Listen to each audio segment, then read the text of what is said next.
السلام علیکم ورحمۃ اللہ وبرکاتہ۔ آج میں آپ کو ایک ایسے واقعے کی طرف آپ کی توجہ دلانا چاہوں گا یوٹیوب کے ذریعے، جو کہ بہت کم لوگوں کو پتہ ہے، اور مجھے نہایت ہی افسوس کے ساتھ یہ کہنا پڑتا ہے کہ میں نے یوٹیوب پہ دنیا بھر کی ویڈیو کلپس دیکھیں، لیکن اس ٹاپک کے اوپر کسی نے کوئی ویڈیو ابھی تک ڈالی نہیں ہے،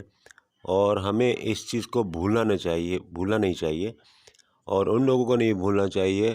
جو اس قصے سے وابستہ ہیں۔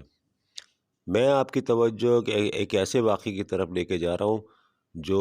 25 اگست 1989 کو گلگت میں رونما ہوا تھا، اور یہ کہانی ہے ایک ایسے PIA کے پوکر طیارے کی جس نے گلگت سے اڑان تو بھری اسلام آباد کے لیے، لیکن وہ اسلام آباد پہنچ نہیں سکا۔ اب وہ کیا وجوہات ہیں وہ تو خیر اللہ تعالیٰ ہی جانتے ہیں بہتر کیا وجوہات ہیں۔ میں آپ کو اس کی کوشش کرتا ہوں کہ آپ کو سمجھاؤں اور آپ کو بتاؤں اور ان لوگوں کو یاد کرواؤں جو اس جہاز کے اندر موجود تھے، اور مطلب ان کو آپ یاد کریں، ان کے لیے دعائیں کریں، ٹھیک ہے۔ یہ واقعہ ہے 25 اگست 1989 کا، جب PIA کا پوکر طیارہ فلائٹ 404 مسافروں نے اپنے بورڈنگ کارڈ حاصل کرنے کے بعد جہاز میں سوار ہوئے اور اپنی منزل اسلام آباد کی طرف جہاز میں بیٹھ گئے اپنی منزل کی طرف جانے کے لیے۔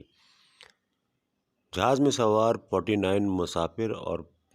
5 کرو ممبرز، جس میں کپتان، نائب کپتان اور ایئر ہوسٹس وغیرہ سوار تھی۔ دھوپ نکلی ہوئی تھی پورے، کیونکہ یہاں موسم ایسا ہوتا ہے کہ عموماً ابر آلود ہوتا ہے، اور دھوپ نکلی ہوئی تھی، بہت اچھا موسم تھا، بالکل صاف تھا، اور کپتان نے موسم کی صورتحال لوگوں کو بتائی، اور اس کے بعد مسافروں کو خوش آمدید کیا اور اپنی منزل اسلام آباد پہنچنے کا ٹائم بتایا اور ٹیک آف کی تیاری شروع کر دی۔ 7:35 پہ PIA کی فلائٹ 404 گلگت ایئرپورٹ سے اسلام آباد جانے کے لیے اس نے اڑان بھری۔ حسب معمول کنٹرول ٹاور کو اس نے رپورٹ کی۔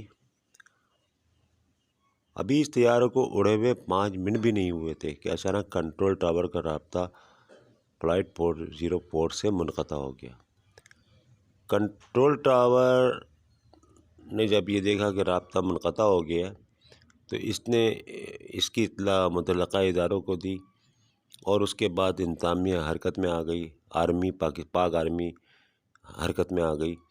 اور ہیلی کاپٹر اور جہاز، اور پورے مہینے تک اس جہاز کی انہوں نے سرچنگ کی اور اس کو تلاش کرنے کی پوری کوشش کی، لیکن اس جہاز کا آج تک پتہ نہیں چل سکا۔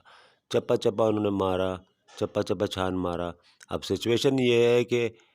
جب آپ گلگت سے اسلام آباد کی اڑان بھرتے ہیں تو گلگت کے بعد سارے گلیشیئرز ہیں،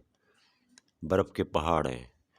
ٹھیک ہے، وہ روئی کی گالوں کی طرح ہوتے ہیں، اگر اس میں آپ کوئی پتھر پھینکو گے تو وہ نیچے تک چلتا چلا جائے گا، ٹھیک ہے۔ تو یہ میں آپ کو اس کے گوگل ارتھ کے ذریعے بھی آپ کو ایئرپورٹ کا منظر دکھا رہا ہوں،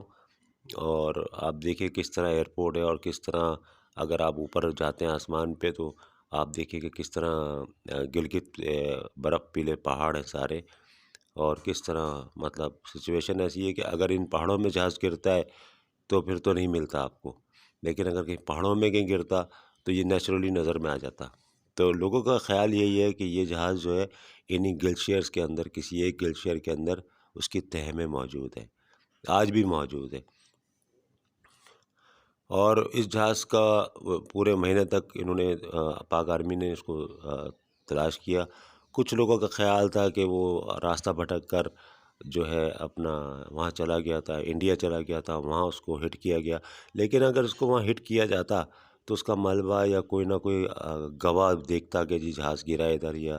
ادھر گرا ہے، یا اس کا ملبہ نظر آ جاتا، تو اگر کہیں ملبہ زمین پہ پڑا ہے یا پہاڑوں پہ پڑا ہے وہ تو نظر آ جاتا، لیکن نہ نظر آنے کی وجہ یا تو کوئی غیبی چیز ہے، یا پھر اگر ریئلٹی کی بات کی جائے تو میرا خیال ہے کہ جب ایئرپورٹ سے اس نے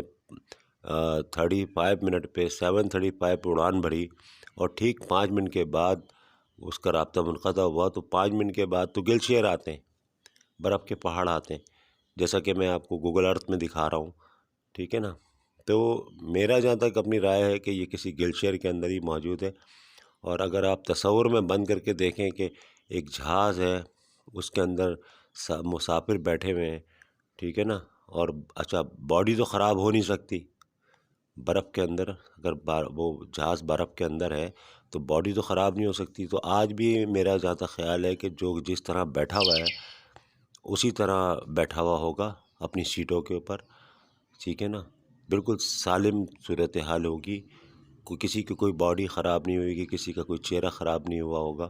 بالکل ہر چیز ویسی کی ویسی برف کے اندر ہمیشہ کے لیے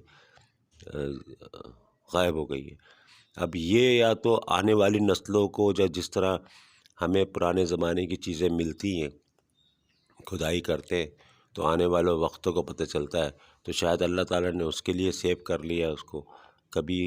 3000 سال کے بعد 4000 سال کے بعد برف پگھلے گی تو اس وقت کے لوگ جو ہے اس کو کھدائی کریں گے تو وہاں سے جہاز ملے گا، پھر اس طرح اسی لیے کیونکہ کچھ چیزیں ایسی ہیں جو اللہ تعالیٰ محفوظ کر لیتا ہے۔ تو مقصد اس ویڈیو کا یہ ہے کہ آپ لوگوں کی توجہ ان 54 مطلب کرو ممبرس کو ملا کے 49 مسافر تھے اور 5 کرو ممبر تھے، اس میں کپتان اور ایروسٹس وغیرہ شامل تھی، ان کی یاد دلانا ہے، ان کے لیے دعائے خیر کرنی ہے، ان کے لیے بخشش کرانی ہے، ان کو یاد رکھنا ہے، ان معصوم لوگوں کو یاد کرنا ہے جو جہاز میں بیٹھے تو تھے اسلام آباد جانے کے لیے لیکن اپنی منزل تک کبھی نہ پہنچ سکے۔ تو ان کے لیے میں آپ کے ساتھ مل کے یہ دعا کرتا ہوں کہ اللہ تعالیٰ سے دعا ہے کہ اس جہاز میں جتنے بھی مسافر تھے یا کرو ممبر اور مسافر تھے، اللہ ان کی سب کی بخشش کرے اور ان کو جنت فردوس میں جگہ عطا فرمائے، آمین ثم آمین۔